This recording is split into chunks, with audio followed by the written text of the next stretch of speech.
Next up, we're going to take a look at design options. So we'll come over here to Thesis and Skin Design. Now, Carta comes with a whole bunch of different design options. And those design options are essentially categorized into 6 different areas. First, you have the colors, or the color scheme. And the color scheme is set by the Thesis Color Scale. And there are a lot of parts of the skin that change when you change this Thesis Color Scale. So if we come over here and pick sort of an aquamarine color and save our design options, and then view the site, you can see lots of the colors have changed here, right? To go along with this aquamarine color style, including submit buttons and titles and links and everything. Okay?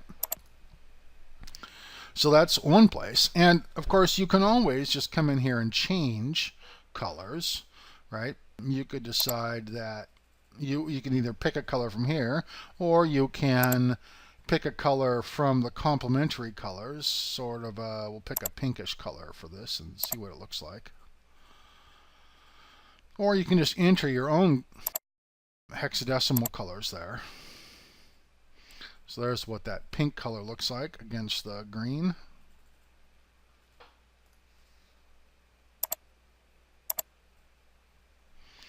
I'm going to take it back to that green color. Okay, so you've got your color scale. Then you've got this section called Layouts, Fonts, Sizes, and Colors.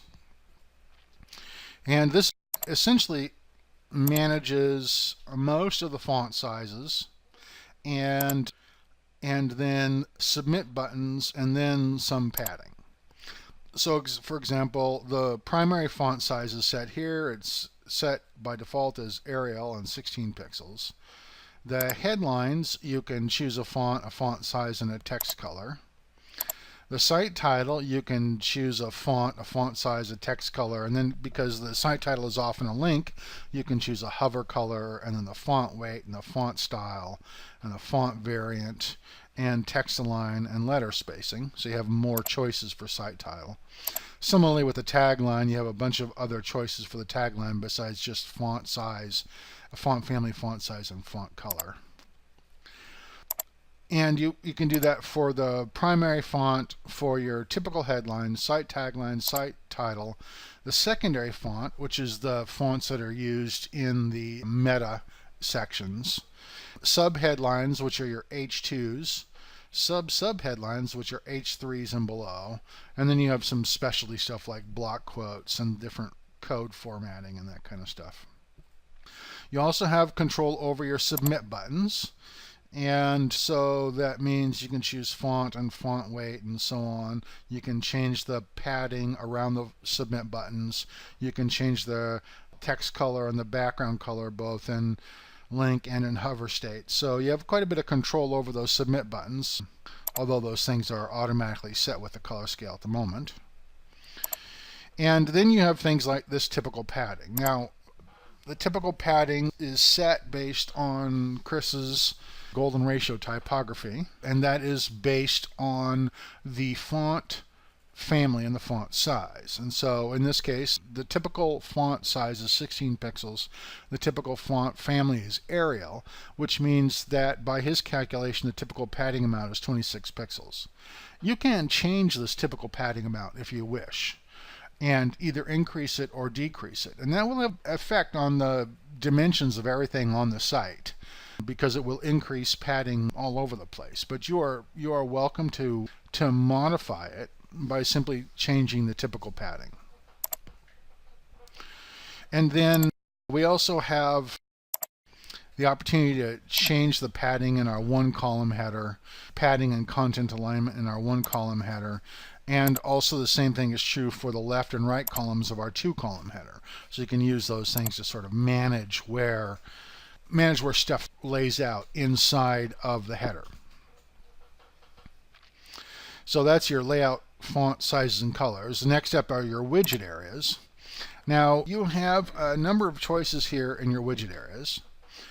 I've given you the opportunity to style 4 different types of widgets here. The main widgets, the footer widgets, the header widgets, and something I'm calling supplemental widgets.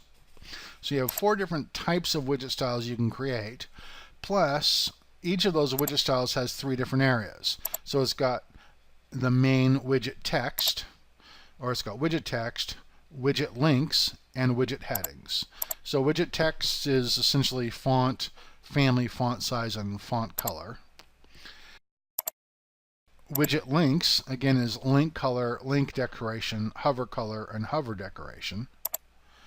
And then widget headings, again, are font size, font family, font color, but also font weight, font style, font variant, text align, and letter spacing. So you have quite a bit of control over the appearance of the headings.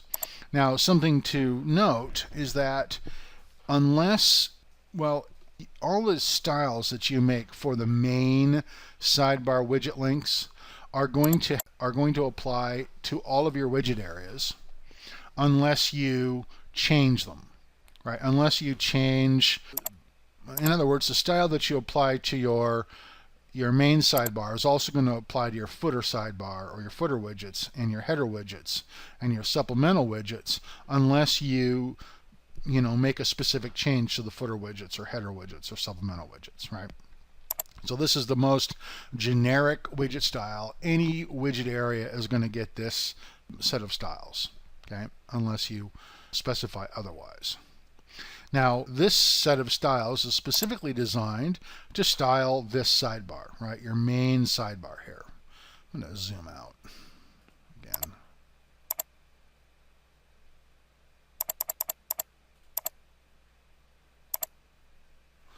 Okay, so it's specifically designed to style the main sidebar, but the footer widgets all get exactly the same styles right now. Okay. And so this is the main sidebar. Your header widgets would go up in one of these 2 header columns, depending upon how you have it set up. We're going to talk about how to add widgets here later, but automatically your header widgets will style up here. Your footer widgets will style any widgets that are down here in the footer, but not anywhere else. And then supplemental widgets will style potentially any other area. So if, for example, the feature box widget area right now doesn't have anything in it, but you could add the class of supplemental to this widget area, and then your supplemental widget styles would apply here. And so the way you make a supplemental widget, the supplemental styles apply, is either, let's see, you can make the supplemental widget styles apply either inside the skin editor,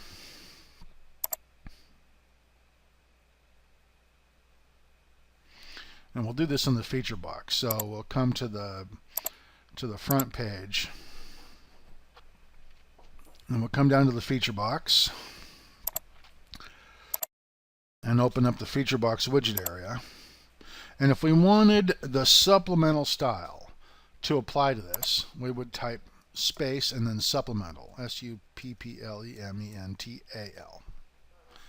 If we did that and hit save, then any styles that we applied, any styles that we created using the supplemental widget style would apply, anything that we did here would automatically apply to the, now let's just do that, Arial black, 30 pixels, text color red or bright orange. We save that.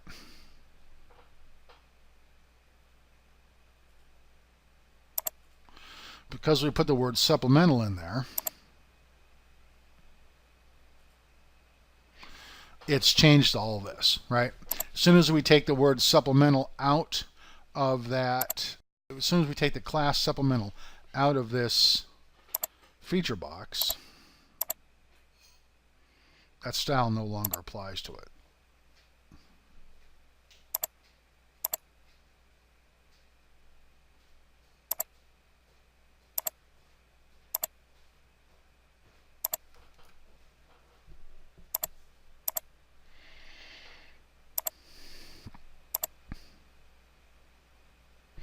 Now, you can also do this with other widgets. So, for example, we could come down, with individual widgets, I'm sorry, not other widgets, but individual widgets. If we came over here to the appearance and widgets, Carta creates this ability for you to add a class name to any specific widget. So when you open up a widget, you'll see this add a class to this widget. You can type supplemental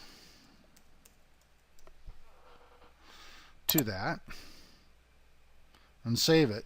And now what's going to happen is that supplemental style will apply to the text in this widget, but to no other widgets. Right? So anytime the word supplemental has been inserted as a class name, that supplemental style will apply. And you saw that it applied to one of these footer widgets because one of these footer widgets must have had, had the word supplemental or the class name supplemental added to them.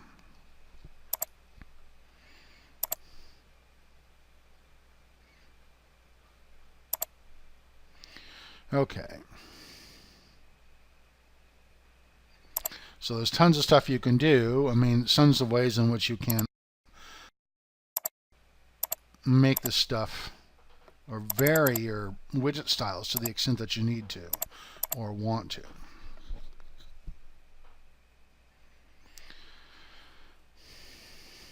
And next up are your menus. Now, again, you have 3 different menus that you can. Carta provides you with 3 different potential menu styles. It provides you a menu style for the main menu, a menu style for the header menu, and then a menu style for the secondary menu. Now, the main menu, the typical style is this, where you can change the font size, weight, style, variant, blah, blah, blah, letter spacing, menu item padding, and then text color and background color for the link state, hover state, and current state. All right, you can change all of those for your main menu. And the main menu is the menu that sits here. This is your main menu. Okay. Now, you can do the same thing for a header menu. So when we start talking about the header and we put a menu in the header, that header menu style will apply up here. And so you can style a menu that goes in the header. And then you can style a secondary menu and place it anywhere you want.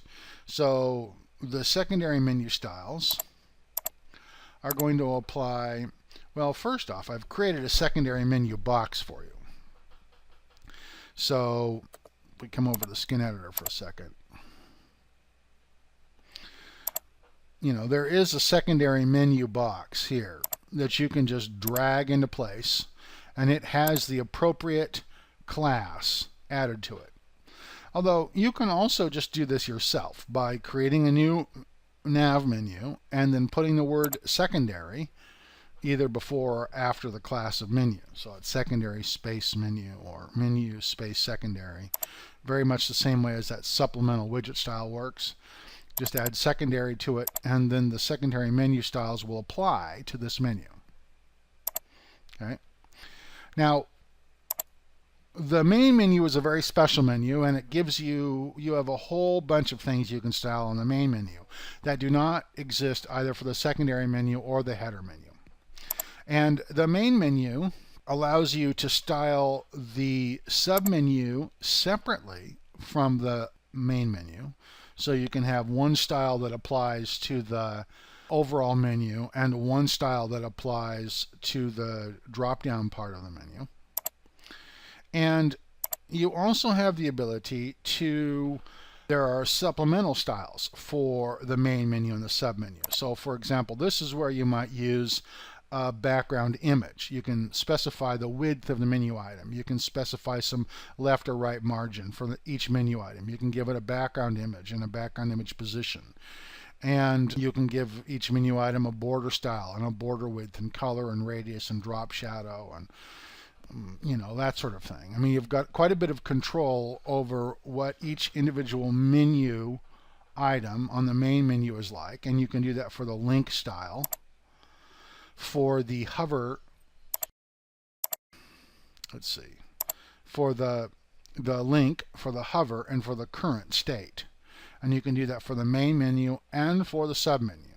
So there are really, for your main menu really has 8 sets of dialogues you can use to style it. It's got the main menu, and then it's got the main menu submenu, and then it's got the main menu link supplemental, and the main menu hover supplemental, and the main menu current supplemental, and then the main submenu link hover and current. So all of those things apply to the main menu and don't apply to any other menu. That's why the main menu is special. But you've got a ton of stuff you can do with that main menu. Okay, the next set of design options you have are backgrounds. And you have a bunch of different backgrounds that you can style. First off is your main body background.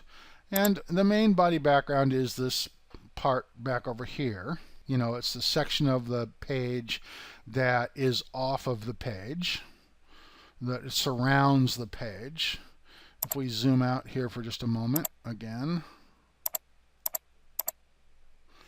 let's see, let's go to this page.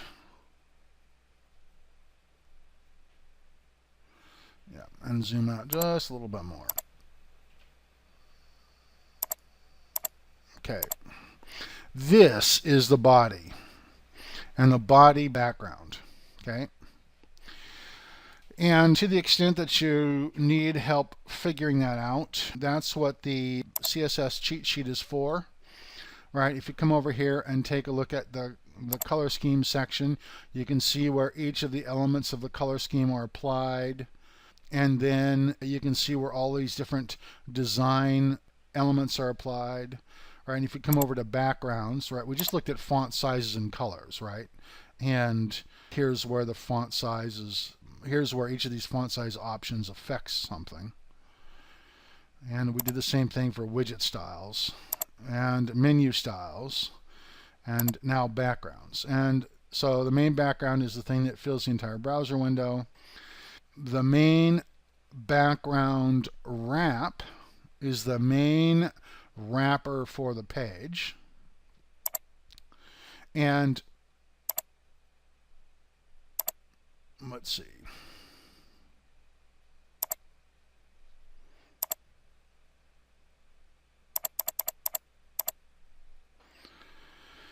And so it is this right here. It is this box that wraps absolutely everything else. It's this green, light green box here. And it wraps all the rest of the content. Everything else is inside of that main background wrap. Or the background wrap background. Then inside of that, you have a header background, which naturally fills the header area. You have a top navigation background, which is essentially this menu section. You have a feature box background, which exists anywhere there is the feature box. So on the main page or the front page, it's right here in this section. You have a main content background, which is this section right here. It's a wrapper around the content. So you can't really see it here, but it's essentially wrapping this content here. If we come over to reviews, you still can't see it because it doesn't have anything going on in it. But it essentially follows this page wrapper, this thing right here. That is the main content. It wraps both your content and your sidebar. And then you have your page background, which is a completely unique. Each one of these things we've talked about so far styles a specific thing. The page background actually styles anything that has a class of page wrapper. So if we come over and take a look at our page here, This page has a class of page wrapper, and so it has that style applied to it. So does the footer. The footer has an ID of footer, but it's got a class of page wrapper. And so this style where this little tiny border radius and the light border and, oh, that doesn't look right. Oh, something's not quite right here. I'll have to figure that out. But there should be a space here. Yeah, look at that. Interesting. So I've done something that messed something up, and I'm going to fix that here in a update soon. But because there should be a little bit of space between the footer and the content, and the demarcation between the two is this page wrap. So I'll address that here later today. Anyway, that's the page wrapper. And then you have the footer background, which applies to the whole footer, both the top and the bottom. It wraps the entire thing.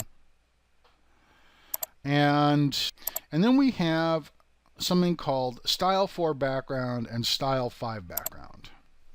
Now, these backgrounds allow you to set a background color, a background image position, alignment or attachment, or repeat, padding around it, top margin, bottom margin, border style, border width, border colors, drop shadow, all that kind of stuff. You can set all those kinds of things for this, for Style 4 and Style 5 backgrounds. And in order to apply Style 4 and Style 5 backgrounds to something, you have to add the class. Let's just move it over here. Style-4 or Style-5 to the HTML element that you want that style to apply to. We're going to talk about styles 1, 2, and 3 here when we start talking about widgets, but there are some pre-baked styles called Style 1, Style 2, and Style 3 that are designed specifically to style widgets. They already have all their design elements set up, and their colors change as you change the color scheme on the site. But Style 4 and Style 5 are not specifically related to widgets. They can be used on widgets, but they can be used on anything. Any kind of a container that you have that you want to add some kind of a background style to, you can use either Style 4 or Style 5 for. And you can set those background styles using those options. And we're going to actually do a bunch of background stuff today, so that's why I'm not really diving into talking about it. But those are all the options that you have. Now, if you were looking at this on Friday, you will have noticed that Style 4 background and Style 5 background didn't exist in Friday's presentation, and that's because I just added it, which is why the Carta nude skin version is 2.1.2, because I just added that additional functionality to the skin. And then if you are coming at this from the old beta version, then this stuff still works for you. This replaces the old Carta new design options. But if you're not coming at it from the old system, then this is useless to you. And you know whether or not you're coming to it from Carta 1, because I gave you specifically a beta file to use. If you downloaded a file from the site, you didn't start with the old version. And then we have our custom media queries, and the custom media queries give you a chance to, for each of these 4 different device types, tablet, landscape, tablet, portrait, smartphone, landscape, and smartphone portrait, gives you the chance to add some custom code there that will sit in exactly the right spot. And the one caveat I have to offer you is that any rule you put here needs to start with .carta. Okay? As long as you start your rule with .carta, everything you put in there will apply. So if you leave out .carta, then it may not supersede other styles. So this is intended for you to add the class .carta in front of the rest of your code so that it takes priority. And we'll talk about media queries here in a little while.